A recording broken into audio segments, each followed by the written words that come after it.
নমস্কাৰ বন্ধুসকল আপোনালোকে বাৰু জানেনে ভাৰতত ফাঁচি দিয়া জৰীডাল বা ৰছীডাল ক'ত বনায়?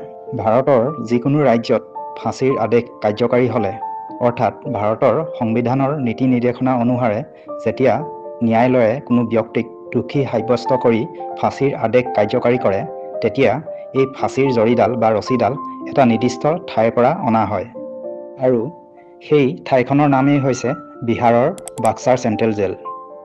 হয়, এই জেলখনত 1930 চনৰ পৰা ফাঁচি দিয়াৰ বাবে বিশেষ উন্নত মানদণ্ডৰ জৰী বা ৰছীডাল প্ৰস্তুত কৰি আহিছে। এই জৰীডাল মেনিলা ৰছীৰে বনোৱা হয়, যি অতি উন্নত শক্তিশালী হয় আৰু লগতে এই জৰীডালক নিখুঁতভাৱে পৰীক্ষণ কৰি লোৱা হয়। 1930 চনৰ ব্ৰিটিছ শাসনকালৰে পৰা বিহাৰৰ বাক্সা জেলত ফাঁচি দিয়া এই জৰী তৈয়াৰ কৰি বা প্ৰস্তুত কৰি ভাৰতৰ বিভিন্ন ৰাজ্যৰ জেললৈ পঠিয়াই দিয়ে, য'ত যিখন জেলত ফাঁচীৰ আদেশ কাৰ্যকাৰী হয়।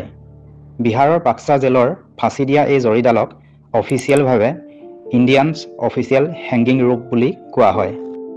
আজিৰ পৰ্যন্ত দেশৰ যিকোনো জেলত ফাঁচীৰ আদেশ হ'লে ফাঁচীৰ জৰীডাল এই বাক্সা জেলৰ পৰাই নিয়া হয়। বিহাৰৰ বাক্সা জেল ইতিহাসৰ আৰু বিধিৰ এটা নীৰৱ সাক্ষী জেল হিচাপে পৰিগণিত হৈ আহিছে। বন্ধুসকল, তথ্যখিনি জানি যদি উপকৃত হৈছে তেন্তে আনে জানিবলৈও ভিডিঅ'টো শ্বেয়াৰ কৰি দিব আৰু প্ৰতিদিনে এনেধৰণৰ নতুন তথ্য জানি থাকিবলৈ আমাৰ ইউটিউব চেনেলটো ছাবস্ক্ৰাইব কৰি দিব।